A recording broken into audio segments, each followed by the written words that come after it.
MR Arunakumari రాసిన అతిథి కథ విందామండి. ప్రతి ఆడపిల్ల, ప్రతి ఆడపడుచు, ప్రతి ఇంట్లో ఉండే ఒక కోడలు ప్రతి సమస్యని పెట్టుకొని దాన్ని దిగులుతోటి కృంగి కృషించిపోకుండా ఈ అమ్మాయిలాగా ఎలా ధైర్యంగా ఎదుర్కోవాలో ఈ కథను చూసి తెలుసుకుందాము. అత్తయ్య, మీ బట్టలన్నీ సర్దుకోండి. మీ సామాన్లు ఎటు ప్యాకింగ్లోనే ఉన్నాయి. రేపు ఉదయం మీరు వేరే ఇంటికి వెళ్ళాలి. మీ అదృష్టం, మీరు ఇదివరకు ఉన్న ఇల్లే దొరికింది. కాకపోతే అద్దె పెంచారు. 4 ఏళ్ళు అయిపోయాయి కదా మరి. శిరీష మాటలకు నిర్ఘాంతపోయారు శాంతమ్మ, నీరజలు. ఏం మాట్లాడుతున్నావు శిరీష? వేరే అద్దె ఇల్లు ఎందుకు? సొంత ఇల్లు ఉండగా. సొంత ఇల్లు ఉందా? మరి నాకు ఎప్పుడూ చెప్పలేదే. మీరు కానీ మీ అబ్బాయి కానీ. ఆశ్చర్యంగా చూసింది శిరీష. శిరీష వైపు కొరకురా చూస్తూ కరుకుగా అంది శాంతమ్మ. ఇది మన సొంతిల్లే కదా. అవును అత్తయ్య, సొంతిల్లే, కానీ మనది కాదు. మా అమ్మ సొంతిల్లు. చివరి వాక్యం ఒత్తి పలికింది శిరీష. మీ అమ్మదైతే నీది కాదా? నాదెలా అవుతుంది అత్తయ్య? అమాయకంగా అడిగింది. మా అమ్మ వాళ్ళ పుట్టింటి వాళ్ళు పసుపు కుంకాలని ఇచ్చిన పొలం అమ్మేసి ఈ ఈ ఫ్లాట్ కొనుక్కుంది. ఏదో దయతలచి నన్ను ఉండమంది, అంతే. నువ్వు దయతలచి మమ్మల్ని ఉండమన్నావా? కోపంగా అడిగింది శాంతమ్మ. లేదు, నేను కాదు, మా అమ్మే చెప్పింది. పెళ్లి సంబంధం మాట్లాడేందుకు మీ ఇంటికి వచ్చినప్పుడు చూసింది కదా. పెళ్ళయ్యాక నన్ను పోరింది. పాపం మీ అత్తయ్య ఆడపడుచు ఆ చిన్న ఇంటిలో, ఆ ఇరుకు గల్లీలో ఎలా ఉంటారు? ఇక్కడికే వచ్చేయమను అని. అందుకే మిమ్మల్ని ఇక్కడికి రమ్మన్నాను. కానీ నాకైతే ఇష్టమే లేదు, నిక్కచ్చిగా చెప్పింది శిరీష. ఓహో, అయితే మీ అమ్మ దయాదాక్షిణ్యాలతో మేము అన్నమాట. వెటకారంగా అడిగింది శాంతమ్మ. ఒక రకంగా అంతే కదా అత్తయ్య. నిన్ను కాదు, నా కొడుకుని అనాలి. ప్రేమ దోమ అని నిన్నే చేసుకోవాలనుకున్నాడు. లేకపోతే నా తమ్ముడు కూతుర్ని చేసుకొని ఉంటే 100 ఎకరాల పొలం, 100 తులాల బంగారం ఇచ్చి ఘనంగా పెళ్లి చేసేవారు కదూ పాపం. మీ అబ్బాయి మీ మాట వినకపోయా, మీకు అవన్నీ అనుభవించే ప్రాప్తం లేకపోయా. శిరీష వెటకారం భరించలేకపోతుంది శాంతమ్మ. ఉన్న పొలం అంతా మామయ్య గారు తాగుడుకు పేకాటుకు తగలేస్తే ఉంటున్న ఇల్లు అమ్మి కూతురు పెళ్లి చేసి పొట్ట చేత పట్టుకొని పట్నం వచ్చారని, కొడుకు కష్టపడి చదువుకొని టీచర్ ఉద్యోగం సంపాదించుకున్నాడని ఎవరో చెప్పగా విన్నానే. ఆ మధ్య వచ్చిన మీ చెల్లెలు చెప్పారులే. మీరే స్వయంగా వెళ్ళి అడిగినా ఒక బడిపంతులకి కూతుర్ని ఇచ్చేది లేదని, సాఫ్ట్వేర్ ఇంజనీర్కే ఇస్తానని మీ తమ్ముడు అన్నారట కదా, మర్చిపోయారా? చురుకుగా చూసింది. అంటే నేను మొగుడిని వదిలేసి వచ్చాననే కదా అంటున్నావు? చూసావా అమ్మ, గంపెడి సంసారంలో నన్ను ఇచ్చి నా గొంతు కోసారు.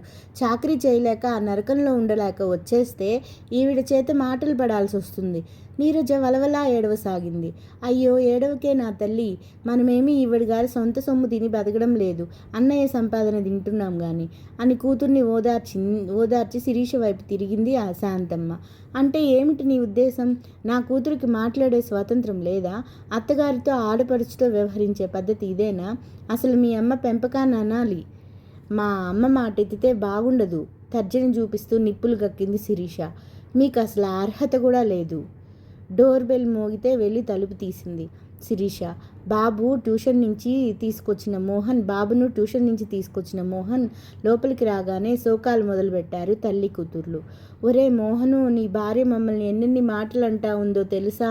రేపొద్దున్నే మేము వేరే ఇంటికి వెళ్ళిపోవాలంట. బిక్క చచ్చి చూస్తున్న బాబును లోపలికి తీసుకెళ్తూ నెమ్మదిగా చెప్పింది శిరీష. మీ రూమ్లోకి వెళ్ళి తలుపేసుకొని మాట్లాడుకోండి. మీ అరుపులకు బాబు భయపడతాడు. ఆమె కళ్ళల్లో కోపం, మాటల్లో తీవ్రత చూసి ముగ్గురు రూమ్లోకి వెళ్ళిపోయారు. బాబుకు అన్నం తినిపించి తల్లి గదిలో నిద్రపుచ్చి వచ్చింది శిరీష హాల్లోకి. ముఖాలు గంటు పెట్టుకొని కూర్చున్నారు తల్లి కూతుర్లు. మోహన్ ఏమన్నాడో మరి. ఆ రోజు నువ్వే రమ్మన్నావు, ఈరోజు వెళ్ళిపోమంటున్నావు. కారణమేంటో చెప్పాలి కదా? మోహన్ సూటిగా అడిగాడు. ఏమీ లేదు మోహన్, మీ అమ్మ కోసం చాలా ఖరీదైన అతిథులు, అంటే విదేశాల్లో ఉన్న ఆమె అన్నపిల్లలు, అక్కపిల్లలు వస్తుంటారు. ఇక్కడ పల్లెటూరి బయట మా అమ్మ ఉంటే మీ అమ్మకు చిన్నతనంగా ఉంది. పోనీ అమ్మను ఊళ్ళోనే ఉంచుదామంటే తనకు వయసు అయిపోతుంది. ఆమె ఒంటరిగా పల్లెలో ఉండడం ఎందుకు, ఇక్కడే ఉండని అనుకున్నాను. వద్దని మేము అనలేదు కదా. ఆమె ఇంట్లో ఉండడాన్ని వద్దని మీరెలా అంటారు? ఆమె ఇంట్లో ఉండడాన్ని వద్దని మీరెలా అంటారు? చురుగ్గా అడిగింది శిరీష. ఆ మాట అనలేదు, కానీ అవమానం చేశారు. కోపంతో రగిలిపోయింది. అవమానమా కాక మరేమిటి?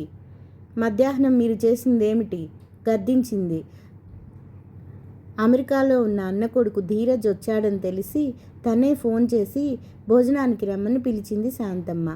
ఇప్పుడు తాము పోష్ ఏరియాలో ఖరీదైన అపార్ట్మెంట్లో ఉన్నారు కదా, రేపు నువ్వు లీవ్ పెట్టు శిరీష, మా అన్న కొడుకును భోజనానికి రమ్మన్నాను ముందు రోజే చెప్పింది. ఇదివరకు ఆమె బంధువులు ఎవరూ వచ్చేవారు కాదట. ఇరుకు గల్లీలో కారు రావడం కష్టమని వంటగది హాలు మాత్రమే ఉన్న చిన్న ఇంట్లో నలుగురు కూర్చునే స్థలం లేదని మొహాన్నే చెప్పేవాళ్ళట. ఇప్పుడు 3 బెడ్రూమ్లు పెద్ద హాలుతో విశాలంగా ఉన్న తమ ప్లాట్కు బంధువుల్ని పిలిచి గొప్ప చూపించుకోవాలన్న శాంతమ్మ ఉబలాటాన్ని అర్థం చేసుకున్న శిరీష ఎప్పుడూ ఎవరినీ రావద్దనలేదు. తనకు వీలైతే లీవ్ పెట్టేది, లేదంటే సాయంత్రం ఆఫీస్ నుండి త్వరగా వచ్చి అతిథులను పలకరించేది. స్కూల్లో పరీక్షలు జరుగుతున్నాయి కాబట్టి మోహన్కు లీవ్ పెట్టడం కుదరలేదు. తల్లి పార్వతమ్మ వస్తానని ఫోన్ చేయడంతో శిరీష లీవ్ పెట్టింది. ఆవిడ ఒంటరిగా రాలేదు. తను బస్టాండ్కి వెళ్ళి తీసుకురావాలి. తల్లిని తీసుకువస్తూ అత్తగారు తెమ్మన్న మటను, చికెను, చేపలు తీసుకొచ్చింది. అందరూ కలిసి వంట చేశారు. అన్నింటినీ డైనింగ్ టేబుల్ మీద పెట్టారు. సర్దారు. అమ్మా, అన్ని టేబుల్ మీదే ఉన్నాయి కదా, నువ్వు భోంచేసేసేయి. పొద్దున వచ్చినప్పటి నుంచి పని చేస్తూనే ఉన్నావు.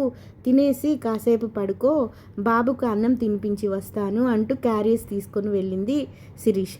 మధ్యాహ్నం స్కూలు ఇంటి దగ్గరే అయినా మధ్యాహ్నం తీసుకువెళ్ళడం కుదరదని పొద్దున్నే లంచ్ బాక్స్ ఇచ్చేసి వస్తుంది.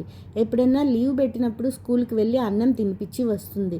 రోజు అమ్మలు అందరూ తినిపిస్తారు, నువ్వు రావు, అందుకే అన్నం తినలేదు. అప్పుడప్పుడు తినకుండా లంచ్ బాక్స్ ఏమిటని అడిగితే బాబు ఇచ్చే జవాబుకు మనసు ద్రవించిపోయేది. అత్తగారికి సరే, ఆడపడుచుకు ఓపిక లేదు. బాబు స్కూల్కి వెళ్ళి అన్నం తినిపించి రావడానికి ముప్పూటలా తినడం, టీవీ ఓటీటీలో సినిమాలు చూడడం, పడుకోవడం, ఇదే దినచర్య వాళ్ళకి. శిరీష బాబుకు అన్నం తినిపించి వచ్చేసరికి పార్వతమ్మ వంటింట్లో కింద కూర్చొని భోజనం చేస్తుంది. ఆవిడకు మోకాళ్ళ నొప్పులు, కింద కూర్చోలేదు. ఎడమ కాలు మడవలేదు. గోడ కానుకొని కాళ్ళు చాపుకొని తింటున్న తల్లిని ఆశ్చర్యంగా చూసింది. ఇక్కడ కూర్చున్నావేమిటమ్మా, టేబుల్ దగ్గర కూర్చోక, లేవడానికి అవస్థ పడుతున్న తల్లికి చేయి అందిస్తూ అడిగింది. మరోవైపు చేయి పెట్టి లేపుతున్న పనామి లక్ష్మి మెల్లగా చెప్పింది. అమ్మ ఇక్కడే కూర్చున్నారు, అమ్మ అక్కడే కూర్చున్నారు, పెద్దమ్మగారే చెప్పినారు ఇక్కడ తినమని. ఎవరో ఖరీదైన చుట్టం అమెరికా నుండి వస్తున్నారంట కదా, టేబుల్ ఖరాబ్ అవుతుంది, ఆయన గోరు వచ్చే వేలైందని, అందుకే అమ్మ ఈడ కూర్చున్నారు. ఆ మాటలు విన్న శిరీషకు పట్టరానంత ఆగ్రహం వచ్చింది. విసురుగా హాల్లోకి వచ్చింది. సరిగ్గా అప్పుడే శాంతమ్మ డోర్ బెల్ విని తలుపు తీయడం, ఆవిడ మేనల్లుడు ధీరజ్ లోపలికి రావడం జరిగింది. పాల పొంగు లాంటి కోపాన్ని సంస్కారం అనే నీళ్లు చల్లి అణుచుకుంది. శిరీష బలవంతాన చిరునవ్వు ముఖానికి పులుముకుంది. నేనైతే లీవ్ పెట్టాను, కానీ అర్జెంట్ వర్క్ పడిందని ఫోన్ చేశారు మేనేజర్ గారు, మీరు చేయండి ప్లీజ్ అని చెప్పి వెళ్ళిపోయింది. ఆ వెళ్ళడం ఆఫీసుకు కాదు, ఇళ్ల వేటకని ఇప్పుడు అర్థమైంది శాంతమ్మకు. మీకు తెలియదేమో, పల్లెలో కూడా మా ఇంట్లో డైనింగ్ టేబుల్ ఉంది. మా అమ్మకు మోకాళ్ళ నొప్పులు వచ్చినప్పుడే మా నాన్న టేకుడ్తో చేయించారు. మా అమ్మ కొద్దో గొప్పో చదువుకుంది, ఊరు సర్పంచ్గా కూడా ఉంది. ఈ టేబుల్ మేనర్సే కాదు, అతిథులను గౌరవించడం, మర్యాదలు చేయడము తెలుసు. మా అమ్మకు వంటింట్లో కింద కూర్చొని తినమంటారా? అలా చెప్పడానికి అసలు మీకెంత ధైర్యం? మాకేమి 100 ఎకరాల పొలాలు లేవు. ఉన్న 2 ఎకరాలు మడి చేనులోనే మా అమ్మ నాన్నలు కష్టపడి నన్ను చదివించారు. ఏమన్నారు? నీరజమ్మ లింగులు ఇటుకమంటూ నేను ఒక్కతనే కూతుర్నా? అవును, ఈ కాలంలో ఒక బిడ్డ చాలని మా నాన్న ఆపరేషన్ చేయించుకున్నాడట. నన్ను అపురూపంగా పెంచారు. నేను చదువుతానన్నంతా చదివించారు. ఉద్యోగం వచ్చింది. నా కష్టార్జితాన్ని నాన్న అనుభవించలేదు. పాము కాటుతో చనిపోయారు. అమ్మని ఇక్కడికి రమ్మంటే నాన్నతో కలిసి బతికిన ఇంటిలోనే ఉంటాననింది. ఇక్కడ అద్దె ఇళ్లలో నా అవస్థలు చూసి తన పొలం అమ్మి ఈ ఫ్లాట్కి డబ్బులు ఇచ్చింది. ఈ ఇంట్లోని వస్తువులన్నీ నా కష్టార్జితమే. ఇదంతా అనుభవించే హక్కు మా అమ్మకు ఉంది. మీ మేనల్లుడు ఎవరో అమెరికా నుండి వస్తే మీకు గొప్ప కావచ్చు, అతగాడు మా ఇంటికి వస్తే మా అమ్మని వంటింట్లో కింద కూర్చొని భోజనం చేయాలా?